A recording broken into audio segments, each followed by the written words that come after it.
Hi everyone, welcome again in KVC Keshav Bhanu classes में आपका बहुत बहुत स्वागत है। और आज से हम वापस स्टार्ट कर रहे हैं राजस्थान पटवारी के लिए, जो कि आपके लिए बहुत ही ज़्यादा महत्वपूर्ण एग्ज़ाम रहने वाला है। अगर आप प्रिपरेशन कर रहे हैं तो ये एक लंबा पेपर की तैयारी करनी होगी आपको।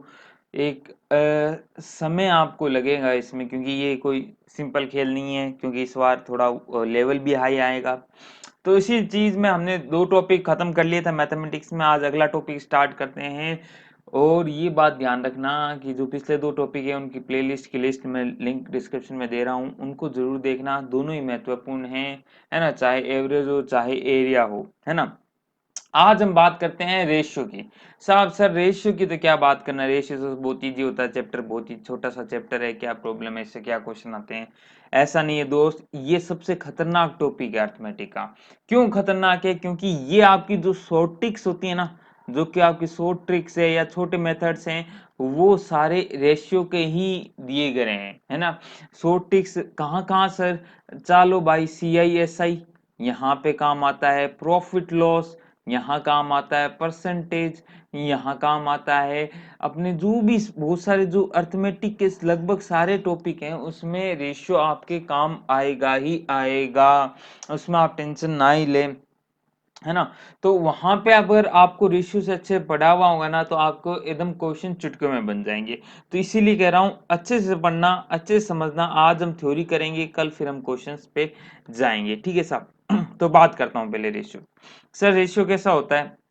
आपने देखा होगा रेशियो क्या होता है। बेसिकली ये कुछ नहीं है भाई साहब, तुलना है, कंपैरिजन है।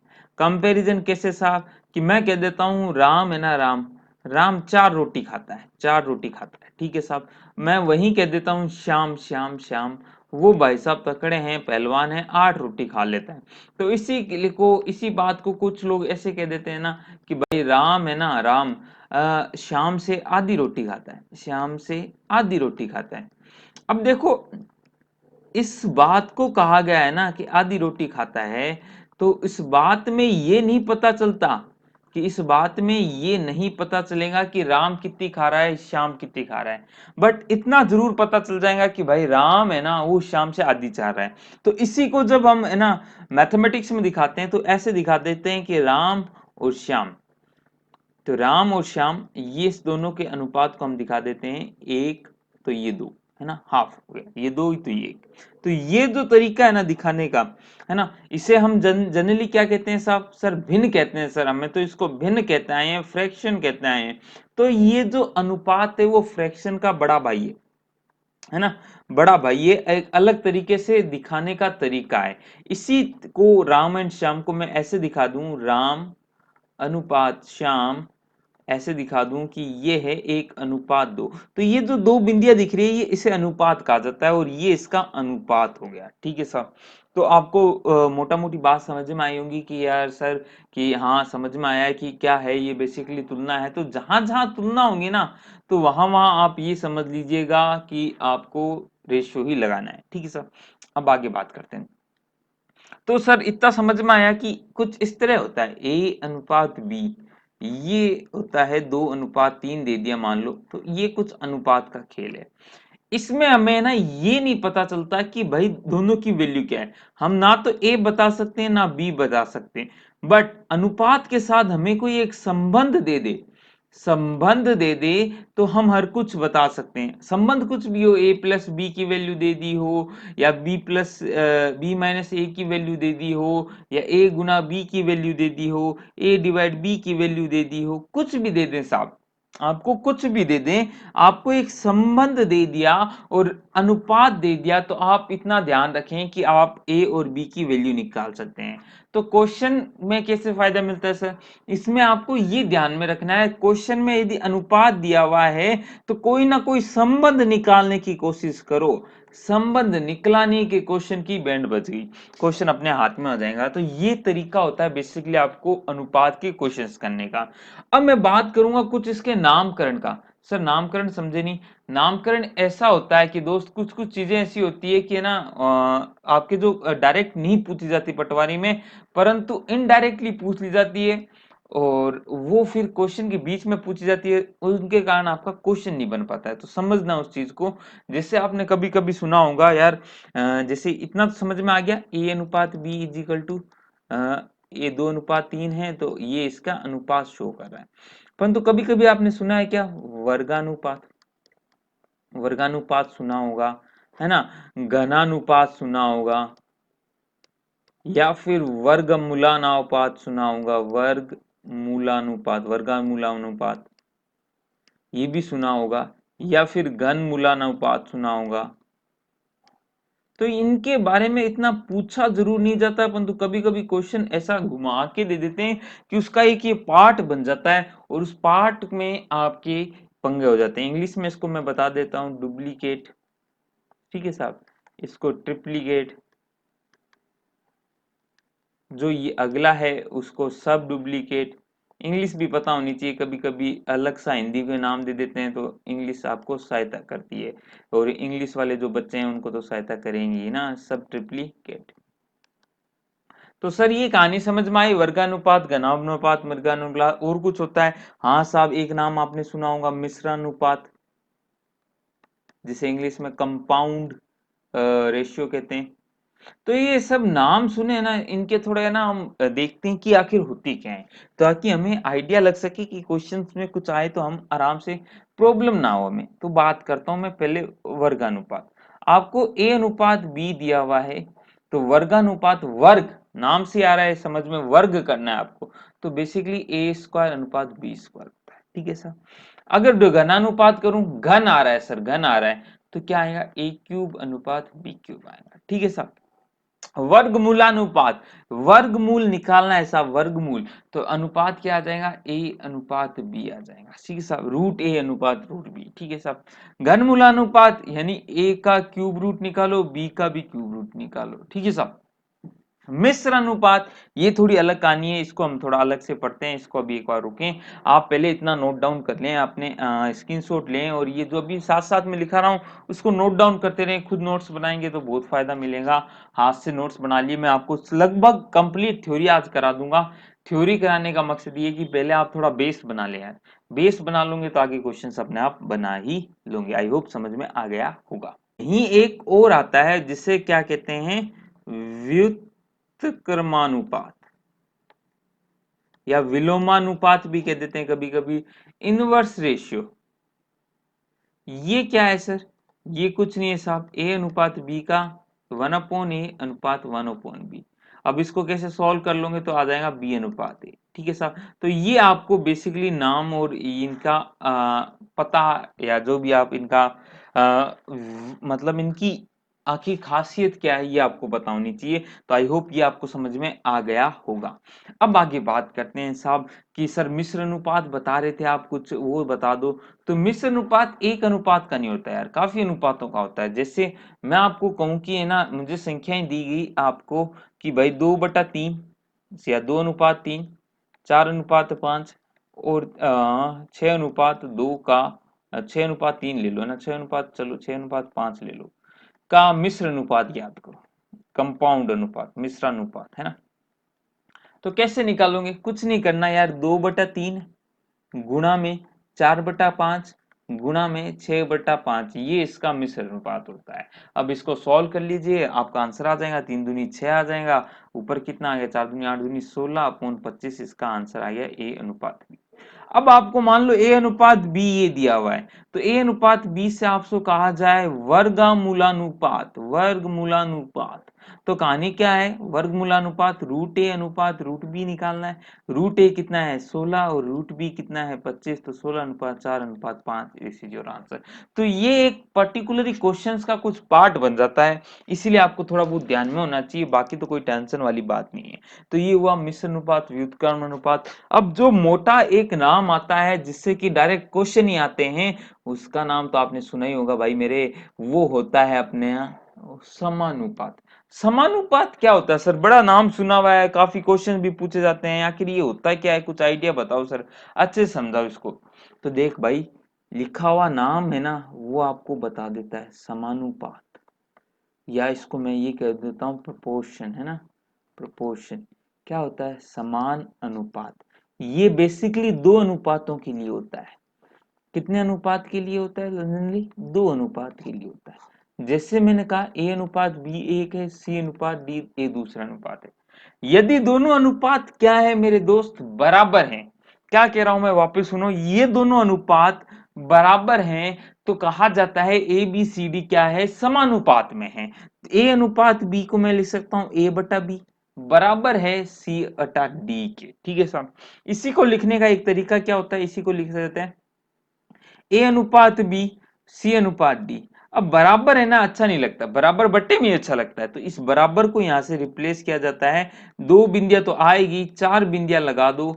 ये दिखाने का तरीका होता है समानुपात को एक दो तीन चार बिंदी से समानुपात दर्शाया जाता है। इसका जो ओरिजिनल मतलब है वो ये है। ये अपने माइंड में रहना चाहिए, बाकी कहानी अपने आप बन जाएगी। अब कुछ नाम इसके अंदर आते हैं, जिससे ए को कहा जाता है प्रथम पद भी कह देते हैं, प्रथमानुपात भी कह देते हैं। जो बी है आपका क्या है? उसका नाम क्या दे देते हैं? द्वितीयानुपात, है ना, द्वितीयानुपात। और या द्वितीय पद भी कह देते हैं कभी कभी। ये तृतीय हो जाएगा आपका। और ये जो है डी वो हो जाएगा चतुर्थ अनुपात, है ना, चतुर्थानुपात या चतुर्था पद। तो ये आपको ध्यान में होना चाहिए। ठीक है सर। आगे क्या करें? आगे सॉल्व कर सकते हैं भाई साहब, A upon B is equal to C upon D है, तो मैं क्या इनकी क्रॉस मल्टीप्लीकेशन कर सकता हूं, यानी आपस में गुणा कर सकता हूं? यस सर, ऐसे क्रॉस मल्टीप्लीकेशन हो जाती है। तो ए की गुणा होगी डी से और बी की गुणा होगी सी से। तो ये रिलेशन भी ध्यान में रखना है, और ये रिलेशन का एक दूसरा नाम कहा जाता है ए और डी। देखो क्या है? ए अनुपात बी समानुपात सी अनुपात डी में जो ये ए है, ए और डी गुणा, यानी इस और इसकी गुणा हो रही है, और बी और सी यानी कि दूसरा मैं थोड़ा पेन ले लेता हूं ताकि आपको इस और इसकी गुणा हो रही है। तो ए गुणा डी जो है, इसका नाम आपको ध्यान में रखना है, ये कहा जाता है बाहरीय पद। तो क्योंकि बाहरीय पद है, बाह्य पदों की गुणा। क्यों सर बाह्य पदों की गुणा? क्यों? ये बाहर का पद, ये बाहर का पद, ये क्या है? मध्य में इनके, तो ये मध्य पदों की गुणा, मध्य पदों की गुणा। तो कभी कभी ऐसा लिखा हुआ मिल जाएगा कि भाई समानुपात में क्या होता है, जो बाहरी पद है उनकी गुणा मध्य पद के गुणा के बराबर होता है। कथन मिलते हैं ना, जो आपको चार कथनों में से कुछ सही है या गलत है वो चेक करना होता है, तो वो आप इसी से ही चेक कर सकते हैं। आई होप इतना समझ में आ गया होगा, कोई डाउट नहीं रहा होगा। तो समानुपात पे कुछ क्वेश्चन कर लेते हैं, कुछ चीजें और देख लेते हैं। अभी तो समानुपात वैसे हम क्वेश्चंस बहुत सारे करेंगे एक साथ, बट थोड़ा सा मैं देख लेता हूं आपको सामने में एक क्वेश्चन दे देता हूं। जैसे दे दिया गया 3 अनुपात x व 4 अनुपात 5 समानुपात में है, या ऐसा लिख दिया जाए 3 अनुपात x 4 अनुपात x।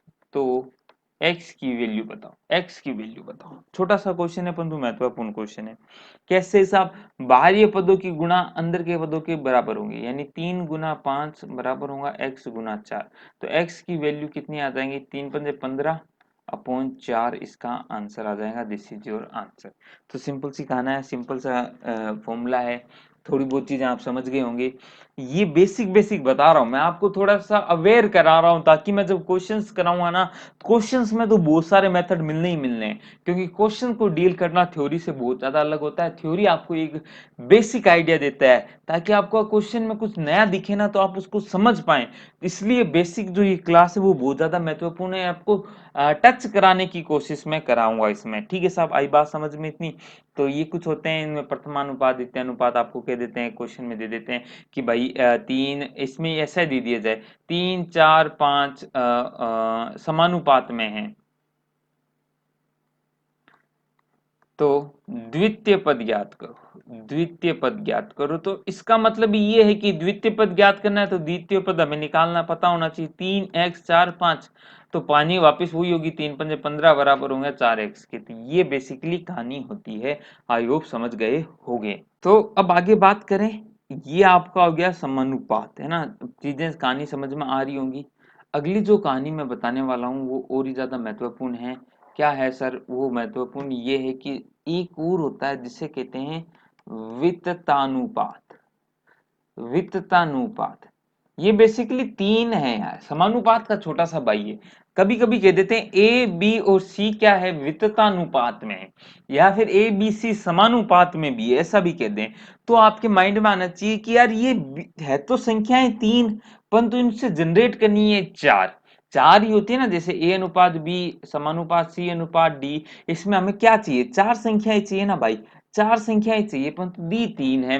और कह रहा है कि वित्तानुपात में है। साथ में ये भी नहीं कहा कि मध्य पद या सॉरी प्रथम पद काटो, द्वितीय पद निकालो, चतुर्थ पद निकालो, ऐसा कुछ नहीं कहा ना, परंतु ये जरूर कहा है कि समानुपात में। तो अब इनसे 4 कैसे जनरेट करते हैं, ये ऐसा होता है, जो बी है ना बी, ये इसी के साथ भी जाएगा और इसके साथ भी जाएगा, इसका कहने का मतलब ये है।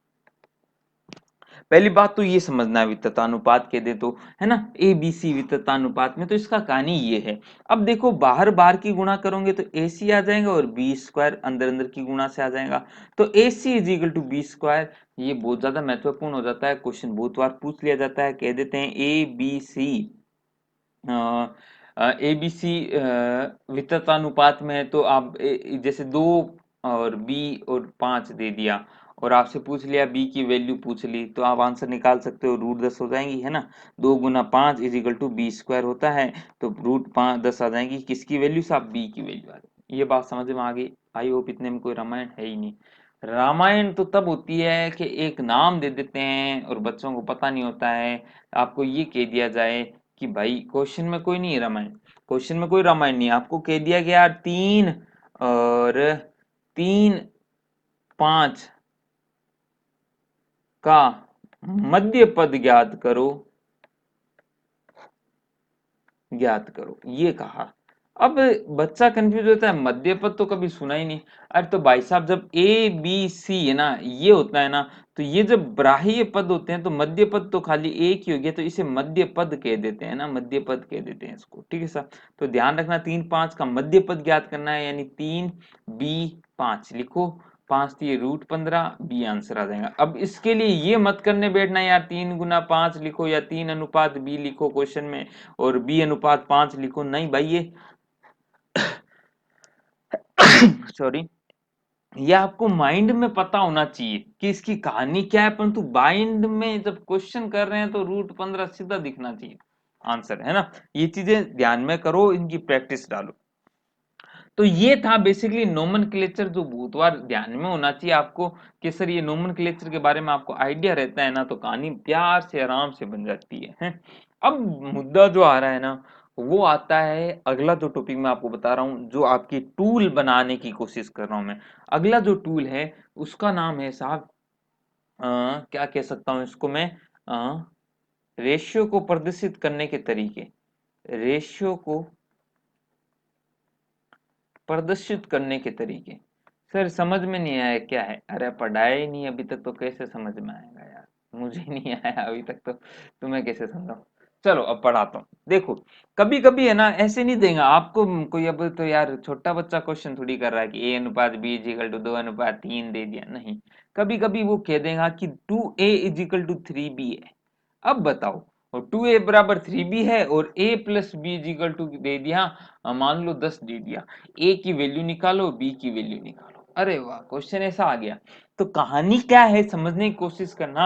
अब बच्चा इसको देख के यार क्या कर सकता है, ए को इधर ही रख, बी को इधर लिया, है ना, और 3 को इधर ही रख, 2 को इधर लिया है, तो A/B अब आराम से निकाल सकता है कि A/B कितना आ जाएगा साहब, 3/2 आ जाएगा। आई कहानी समझ में। ये बेसिकली कहने का तरीका होता है जो आपको समझना है जब आपको बराबर में दे दे। अब इसको थोड़ा सा माइंड सच्चा लग लेना तो दिमाग में एकदम खतरनाक कहानी आती है, कि जो ए का रेशियो है ना, ए का रेशियो वो सामने है, ए का रेशियो सामने है, बी का रेशियो उसके सामने है, ए का रेशियो सामने है। अब इसको बार बार ऐसे करने की जरूरत नहीं है यार, क्योंकि हमें थोड़ा सा फास्ट समझना पड़ेगा। जैसे आपको कह दिया कि यार 5x = 7y, तो अब आप ऐसा मत करें, माइंड में कर लेते हैं बच्चे तेज, xy = 7/5 यानी 7/5, या फिर सीधा सोचो x का ये रहा रेशियो, x/y निकालना है, x कितना है, 7 है, वहां 5 है, बस बात खत्म। एक स्टेप धीरे धीरे खाने चालू करो, भूख लगाओ, भूख जरूरी है मैथमेटिक्स में, नहीं तो टाइम बहुत ज्यादा वेस्ट होता है। इसलिए ध्यान रखना, ये सामने जो बैठा है यही इसका रेशियो है, ठीक है साहब। ये तो पहला तरीका हो गया। अब दूसरा जो तरीका होता है वो इससे भी खतरनाक होता है। कैसा खतरनाक होता है साहब? केड़ा खतरनाक होता है? केड़ा तो के खतरनाक होता है, बोड़ा खतरनाक होता है। बोड़ा खतरनाक क्या होता है? बोड़ा खतरनाक ऐसा होता है कि a/3 is equal to b/4। तो a अनुपात b बताओ। अब यहां से भी बच्चा वही करेगा, a इधर है पढ़ाने दो, b को इधर लिया और b को इधर पटका तो 3 को उधर पटको, 3/4, 3:4। परंतु यहां से जो मुद्दे की बात निकल के आती है, जो आपको हमेशा ध्यान रखनी है, जो आपकी बड़ी मदद करेंगी, वो ये है कि जैसे उसमें सामने वाला अनुपात था, तो यहाँ पे जो नीचे है, सॉरी नीचे है, ये यही इसका अनुपात होता है। यही इसका अनुपात होता है। a/3 is equal to b/4 का मतलब सीधा अनुपात है आपके सामने, a/b is equal to 3:4। I hope समझ में आ गया होगा। ऐसे ही कहते हैं कि a/7 is equal to b/5 है, तो अनुपात सीधा सीधा माइंड में आना चाहिए 7/5, 7:5। ठीक है साहब, ऐसा ही कह दे, क्या कह दे? कह दो हमें, क्या चुप रहूं, दिल में मेरे आज जो है कि 2a/, ये 3 है और 3b/5 है। तो a अनुपात b कैसे ज्ञात करोगे? तो दिमाग बच्चा लगाता है यार, ऐसे ऐसे गुणा मुणा करेंगे, फिर निकालेंगे, चिल मारेंगे, कोरोना काल है, आराम से मस्त तरियां ले रहे हैं। ऐसा नहीं करना बाबू, इसको ऐसा लिख, ए ये 2 को नीचे पटक, 3/2, बी 5/3। अब जो नीचे है वही अनुपात है, वही अनुपात है, वही अनुपात है। तो ये अनुपात 3:2, अनुपात 5:3। ऐसा गंदा लगता है यार, बट्टा अच्छा नहीं लगता अनुपात को। तो 2 और 3 को हटाओ, पूरे अनुपात को किसी संख्या से गुणा करने पे अनुपात पे कतई कोई फर्क नहीं पड़ता। इन दोनों को गुणा कर दो, 3 और 2 का अनुपात नहीं, एलसीएम 6 से। तो आंसर क्या आ जाएगा? 3 तिया 9, 5 दूनी 10। This is your answer. तो अनुपात निकालना भी आना चाहिए ना, अनुपात नहीं निकाल पाएंगे तो प्रॉब्लम हो जाएंगी। आई होप समझ गए होंगे, इसमें तो कोई रामायण थी ही नहीं। आगे की बात करता हूँ, आगे की बात सुनाता हूँ आपको, बहुत ही ज्यादा महत्वपूर्ण है। सर ये दो दो वाले तो कहानी बना लेते हैं, ये तो बच्चों वाली है, तो यार कोई भी बना लेगा, आप क्या हम भी क्या, बच्चों से पूछ लेते हैं, वही बना देता है ना। नहीं तो हम क्रॉस मल्टीप्लीकेशन करके देख लेंगे। बट ऐसा आ जाए ना साहब, 2a is equal to 3b is equal to 4c। अब बताओ अनुपात 3 में, अल्ले सर हमें तो इतनी देर यही सोच रहे थे अनुपात तो 2 में होता है। अनुपात कितने में भी हो सकता है भाई साहब, भिन्न 2 में ही होता है, भिन्न 2 में होता है। परंतु अनुपात कतई कितना में ही हो सकता है। अनुपात के साथ ऐसा कुछ खेला नहीं है। अनुपात एकदम मस्त रहने वाला है, कितने भी आदमियों के साथ हो सकता है, कोई प्रॉब्लम वाली बात नहीं है। बट हमें निकालना तो है इसका मान। तो बच्चा देख, एकदम तरीका जो ओरिजिनल है वो तो ये है कि 3b मान, इसको 4c मान इज इक्वल टू के मान, है ना। तो 2a बराबर के कर, तो a की वैल्यू क्या है? k/2। ऐसे ही 3b इज इक्वल टू के कर, तो यहाँ से b यानी की वैल्यू क्या है? k/3। ऐसे ही भाई साहब 4c इज इक्वल टू के करो, देन c की वैल्यू आएगी k/4। अब a अनुपात b अनुपात c चाहिए, a अनुपात b अनुपात c चाहिए, k/2 अनुपात k/3 अनुपात k/4।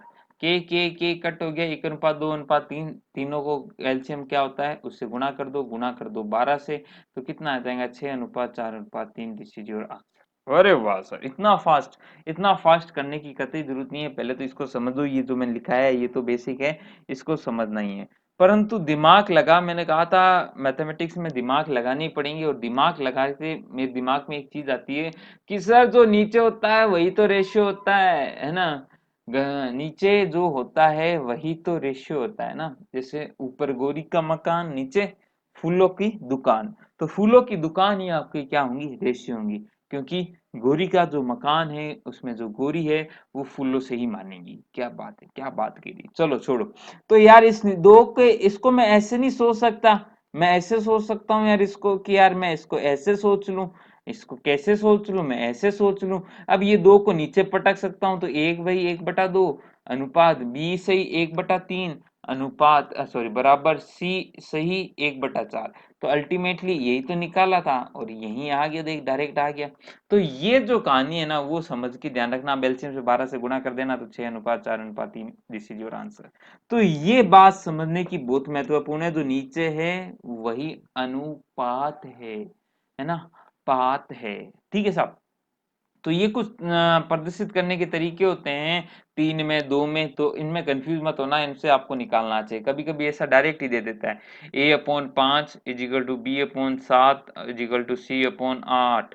तो बताओ a अनुपात b अनुपात c पूछेगा, ये नहीं परंतु क्वेश्चन का ये पार्ट होगा, तो पार्ट सीधा सेकंड्स में सोल्व करना है, जो नीचे है वही अनुपात है। आई होप इतना समझ में आ गया होगा। कभी कभी ऐसा दे दे मान लो, तो क्या करोगे भाई, इस 2 को नीचे पटक, 2 से नीचे पटक दिया। अब पता है 2 1 1 है तो एलसीएम तो आना ही है 2, तो इधर तो 2 की गुणा नहीं होगी परंतु इन दोनों में 2 की गुणा होगी, तो डायरेक्ट आंसर निकाल लो। माइंड को सीधा सीधा सोचने के लिए तैयार करो, अभी तो तैयार करने की जरूरत है, अभी टाइम है भाई, पेपर की तैयारी करो अच्छे से।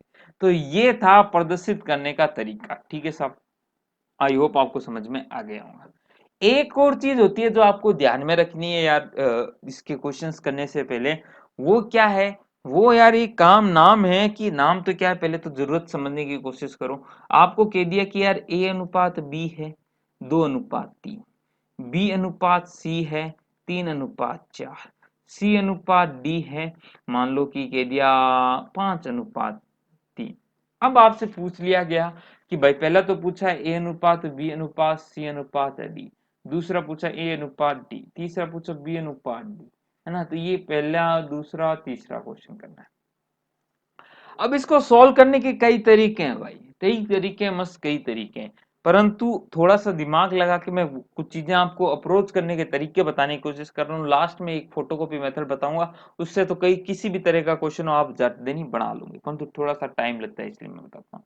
गौर से देखो यार, ए अनुपात बी अनुपात सी अनुपात डी है, ए अनुपात बी यानी 2:3 है, बी अनुपात सी क्या है 3:4 है।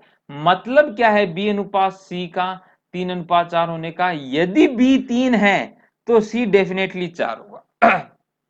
यदि बी 3 है तो सी डेफिनेटली क्या होगा 4 होगा। ये तो बात समझते हो ना यार, ए अनुपात बी का मतलब क्या है 2:3। ये नहीं बताता कि ए 2 है बी 3 है, परंतु मैं अगर ये कहूं कि ए 4 है, वैल्यू दे दी, तो बी की वैल्यू 101% 6 होंगी। कोई माय का लाल भी उसको तंग नहीं कर सकता, क्योंकि उसके पास संबंध है, संबंध है, क्योंकि ए 4 है तो वो 6 हो जाएगा। ठीक है साहब। तो यहां भी कहानी वैसी है, यदि बी 3 है तो सी 4 होगा। तो बी 3 है क्या ऑलरेडी, हाँ यार यहाँ पे 3 ही है, तो सी डेफिनेटली क्या हो जाएगा 4 हो जाएगा, बात खत्म पे से। इतना तो अनुपात निकल गया। अब सी अनुपात डी जो अगला है 5:3, इसका कहने का मतलब है अगर सी 5 है तो डी 3 होगा, परंतु यहाँ डी सी 4 है, तो सी 4 है, तो कैसे करें साहब। तो ऐसा बनाओ कि सी यहां पे भी उतना हो जाए जितना यहां है, मतलब यहां का सी और यहां का सी बराबर हो जाए, तो हम इनमें कंपैरिजन कर सकते हैं। तो यहां का सी और यहां का सी बराबर करने के लिए क्या करूंगा, 5 और 4 कहां पे बराबर होते हैं यार, कहां पे बराबर होते हैं, इनके एलसीएम पे बराबर होते हैं, जो कि 5 और 20 है। तो इस पूरे को गुणा कर दूं 5 से, तो ये कितना हो जाएगा 5 दूनी 10, 5 3 15, 5 चौक 20। और इसको भी गुणा कर दूं मैं 4 से, किसी भी अनुपात को संख्या से गुणा करें, मतलब ऊपर नीचे दोनों अनुपातों को गुणा कर दें, कोई फर्क नहीं पड़ता, मस्त मारो चिल करो। ठीक है साहब। तो अब देखो यार सी अनुपात डी कितना आ गया, 4 की गुणा करूंगा 20, 4 3 12। अब मैं ये पक्का कह सकता हूं ये जो 20 है ये भी 20 है, तो जब सी 20 होगा तो इसको कितना होना पड़ेगा 12 होना पड़ेगा, तो आंसर आ गया, ये आपका फाइनल रेशियो है। अब ये कुछ कट फट नहीं रहा होगा, तो आंसर ये आपका फाइनल हो जाएगा। ठीक है साहब। ये तरीका होता है जो आप डायरेक्ट सोचें, थोड़ा माइंड लगा के सोचें, तो अब आप ये क्वेश्चंस कर पाएंगे, कोई प्रॉब्लम वाली बात नहीं आएगी। ठीक है सर। सर शुरुआत में कोई एक फोटोकॉपी की बता रिया था, बे बता दुनिया यार भी थोड़ो शुरू हुए तो आप कर लिया। अब शुरू होने की बातें तो ये है कि चलो बता ही दाम, तो पहले बता के पच बताना। चलो क्या है भाई, भाई कुछ नहीं है यार, तरीका क्या है, ए अनुपात बी अनुपात सी अनुपात डी लिखो। ठीक है साहब। ए अनुपात बी दिया हुआ कितना साहब 2:3 लिख डालो। बी अनुपात सी कितना है, नीचे वाले रेशियो में लिखो 3:4। सी अनुपात डी कितना है 5:3। अब घुमाएगा कहाँ, कभी कभी ऐसे दे दे डी अनुपात सी, तो ध्यान रखना डी अनुपात सी दिया, सी अनुपात डी नहीं दिया, वैसे वैसा चेप देते हो फिर गलत करके आ जाते हो, है ना। चलो अब जहां जहां बिंदियां है वहां तो बिंदियां तो लगा ही दो ताकि आपको सहूलियत रहे। अब आपको क्या करना है सर, फोटोकॉपी करनी है। फोटोकॉपी मतलब यहाँ दो जगह खाली रही है ना, तो यहाँ पे जो पिछला नंबर है इसका पड़ोसी कौन है, अधिकतम पास वाला, सर 3 है एकदम पास वाला, तो साले की फोटोकॉपी मार दो यहाँ पे, 3 और 3 फोटोकॉपी मार दी। अब यहाँ दो जगह खाली है, दो जगह खाली है, पड़ोसी देखो निकटतम पड़ोसी जैसा होता है, खरबूजे को देख के खरबूजा रंग बदलता है, तो ये भी रंग बदलता है अपना पड़ोसी, 4 यहाँ पटकता है, इसको 3 यहाँ पटकता है। ये दो भी खाले हैं, इनके दोनों के निकटतम पड़ोसी 5 है, 5। अब कुछ नहीं करना, इन सबको गुणा कर देनी है और आपका अपना रेशियो मिल जाएगा। अब इसको थोड़ा सा स्मार्टली भी कर सकते हो आप, है ना। थोड़ा सा मैं अच्छे से लिख दूं ना इसको, ताकि इतना तो आप समझ गए होंगे। जैसे ये 3 हो गया, ये भी 3 हो गया, ये 4 हो गया, ये 3 हो गया, ये 5, ये भी 5। अब रेशियो निकालना है, या तो इन सब की गुणा कर लो, या देखो कि यार इनमें कुछ कॉमन कर रहा है। देखो रेशियो गुणा करके ऐसा आता है, सॉरी गुणा है, अनुपात 3 गुना 3 गुना 5, अनुपात 3 गुना 4 गुना 5, अनुपात 3 गुना 4 गुना 3। अब देखो गुणा करो ना, इससे पहले कुछ कट रहा है क्या इनमें, हाँ साहब कट रहा है, क्या कट रहा है, 3 3 3 3 सब में आ रहा है, तो 3 3 3 3 कट गया। अब देखो 5 दूनी 10, 5 तिये 15, 5 चौक 20, और ये 4 तिये 12, यही आंसर पहले आया था, यही आंसर अब आ गया। आई होप समझ गए होंगे, 10 15 20 12 आपका आंसर आ गया। तो या फिर यहाँ नहीं करना चाहो तो यहाँ कर सकते हो, 3 इधर आ रहा है, 3 इधर आ रहा है, 3 इधर आ रहा है, 3 आ रहा है, कट मारो ना यार, पहले ही कट मार लो। ये तरीका होता है, इसका नाम क्या है, फोटोकॉपी मेथड। फोटोकॉपी कर रहे हो इसलिए फोटोकॉपी मेथड है सब। क्या राइटिंग है, कर्सिव है बेटा, कर्सिव, ओके, है ना, जो मेरी बनाई हुई खुद की कर्सिव। चलो कोई नहीं। तो ये समझ में आया कहानी मेरे भाई की जो क्या है, ये फोटोकॉपी मेथड है, इससे अनुपात ज्यादा होते हैं तो निकाल सकते हो, परंतु हमेशा ये क्यों निकालना है। अब जो पीछे वाले दूसरे आंसर है वो भी मैं आपको बता देता हूं। जैसे आपको पूछ लिया यार ए अनुपात डी, तो ए अनुपात डी के लिए ऐसा कुछ करने की जरूरत ही नहीं है।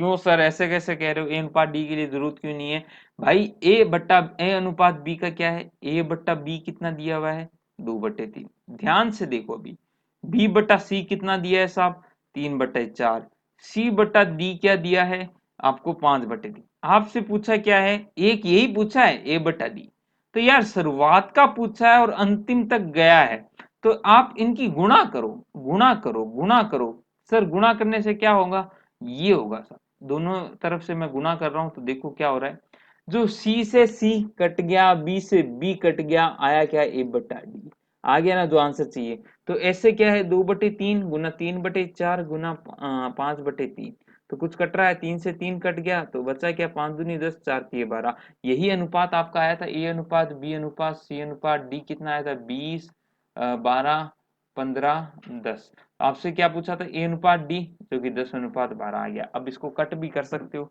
आप, यहां से चाहो तो यहां से भी निकाल सकते हो, बट केवल यही पूछे तो आपको ये करना है। ऐसे ही मान लो ए अनुपात सी पूछ लिया, तो यानी ए स्टार्टिंग सी लास्ट में, तो इन दो से ही काम हो जाएगा, गुणा कर डालो, तो ए बटा बी, सॉरी यहाँ पे दिख नहीं रहा हूँ, ए बटा बी गुणा बी गुटा सी, तो बी बी कट जाएगा, ए अनुपात सी आ जाएगा, ठीक है साहब। तो ये चीज ध्यान में रखनी है। बी अनुपात डी पूछ लिया, बी नीचे है डी नीचे है, तो इससे काम बन नहीं पाएगा, आपको इसके लिए फिर ये निकालो, फिर यहाँ से 15:12 इसका आंसर आ जाएगा, है ना। बी अनुपात डी, बी 15 है, बी 12 है। आई होप इतना समझ में आ गया होगा। हाँ समझ में नहीं आया कि नहीं आया, आया होगा यार, आ गया होगा ऐसी मुझे उम्मीद है। नहीं है उम्मीद, उससे उम्मीद होनी नहीं चाहिए, होनी चाहिए सर। अब देखो यार एक चीज समझ लेना इसमें, है ना, क्या है, ए अनुपात बी अनुपात सी अनुपात डी, मान लो अभी आया था 10 15 20 12। इसका मतलब क्या है, यदि ए 10 है तो बी को 100% 15 होना पड़ेगा, सी को 12 होना पड़ेगा, डी को सॉरी 20 होना पड़ेगा और डी को 12 होना पड़ेगा। मतलब इसमें से किसी एक की भी वैल्यू आपको पता है तो आप सबकी वैल्यू निकाल सकते हो। ये मतलब समझ आना, ये आगे क्वेश्चन में बड़ा काम आने वाला है। ठीक है साहब, ये चीज समझ में आ गई। तो ये आपका था अनुपात की थ्योरी क्लासेस, जहां पे आपको थोड़ी बहुत चीजें बतानी थी। और एक छोटी सी चीज और बता देता हूँ जो आपको पता ही होंगी यार। क्या सब दो अनुपात दिया हुआ है, मान लो आपको दे दिया बी प्लस ए की वैल्यू दे दी 15 दे दी, तो ए और बी कैसे निकालोगे? ए कैसे निकालोगे? ए होगा 2/5 और इंटू दोनों का योग कितना है 15, तो आंसर क्या आ जाएगा 6। और ऐसे बी निकाल देना, वो भी कितना आ जाएगा 9। तो ये आपका आंसर आ गया। ठीक है साहब, परंतु मान लो बी माइनस ए दे दिया, ए गुना बी दे दिया, तो क्वेश्चन ऐसे सॉल्व नहीं करना। क्वेश्चन माइंड में ऐसे आना चाहिए भाई मेरे कि अपन को करने का क्या है, अपन को कुछ नहीं करने का, अपन को मस्ती लेने का है। अपन को मस्ती कैसे लेने हैं? ऐसे लेनी है कि क्वेश्चन को धज्जियां उड़ा देनी है। क्या बोल रहा हूँ मैं, आप समझ में भी नहीं आ रहा। हाँ हाँ, चलो। आपको कहा है a plus b is equal to 15 है, तो आपको ध्यान रखना है मेरे लिए a 2x है और b is equal to 3x है। a 2x है 3x है, दोनों का योग कितना आया 5x बराबर 15 है, तो x बराबर कितना आएगा 3। तो 3 दूनी 6 हो जाएगा, 3 3 9 हो जाएगा। ठीक है साहब, इसका फायदा जैसे b एन माइनस ए दे दिया आपको, मान लो वो नाम दे दिया 10 दे दिया, तो आपके लिए तो पता है a 2x है b 3x है, अंतर आया x इज इक्वल टू 10 आ गया, सीधी सीधी x की वैल्यू यहां रखना, 20 और 30 आंसर आ गया। ठीक है साहब, ये तो मैं थोड़ा एक स्टेप बता रहा हूं। थोड़ा सा बच्चा आगे थोड़ा और ध्यान रखोगे, थोड़ा और जल्दी कोशिश करोगे, a अनुपात b इज इक्वल टू 2 अनुपात 3 दिया है, तो आप मानोगे a को 2 यूनिट्स, एक्स वैक्स में कंफ्यूज भी नहीं होना, बी को मान लो 3 यूनिट। अब 3 यूनिट, दोनों यूनिट का अंतर कितना है? 1 यूनिट है हमारे हिसाब से, ये हमारा हिसाब है, हमने माना है उस हिसाब से 1 यूनिट अंतर है। परंतु क्वेश्चन कह रहा है इन दोनों के बीच में अंतर है वो 10 है, तो हमारा 1 यूनिट क्वेश्चन के 10 के बराबर हो गया, तो काम बन गया। हमारे 1 यूनिट की वैल्यू पता है क्वेश्चन के, तो हमारा 2 यूनिट क्वेश्चन के कितने के बराबर हो जाएगा? 20 के बराबर हो जाएगा। ये चीज आपको पता होनी चाहिए। आई होप समझ में आ गई होगी। आई बात समझ में? प्यारा सा क्वेश्चन कराए जाएंगे आपको, तब और ज्यादा समझ में आएंगे। तो ये थी बेसिकली भाई साहब थ्योरी थी राजस्थान पटवारी के लिए। सर क्वेश्चंस करोगे तभी मतलब आएगा। ये तो एक वो है कि थोड़ा सा गुलाब जामुन टेस्ट कराया है, असला असली माखन भोग तो अब लगाएंगे जब आपको क्वेश्चंस कराएंगे, जो कि आपको कल मैं कराऊंगा क्वेश्चन इसी टाइम पे। ठीक है सर, तो वहां पे आपसे डिस्कस करूंगा। तो क्लास कैसी लगी कमेंट करके जरूर बताना। अच्छी लगी तो लाइक कर देना यार, एक लाइक हमारे लिए बड़ा प्रोत्साहन देते हैं। और नए हो तो सब्सक्राइब कर लो और बेल आइकन हिट कर लो। और क्या कर सकते हो, फेसबुक पे जाके केशव बानू क्लासेस सर्च करोगे तो केबीसी नाम से पेज मिलेगा, उसको कर देना लाइक, क्योंकि वहां पे मटेरियल क्वेश्चंस मिलते रहते हैं। तो पटवारी की अगर तैयारी कर रहे हो तो ये सब काम कर लेना, आपको बहुत ज्यादा फायदा मिलेगा। और कोई डाउट हो तो आप मुझे कमेंट में पूछ सकते हो। बाकी तो आज के लिए इतना ही है, कल से हम करेंगे क्वेश्चन। आज के लिए इतना ही, मिलता हूं जल्द नए लेक्चर के साथ, तब तक के लिए अलविदा। जय हिंद, जय भारत।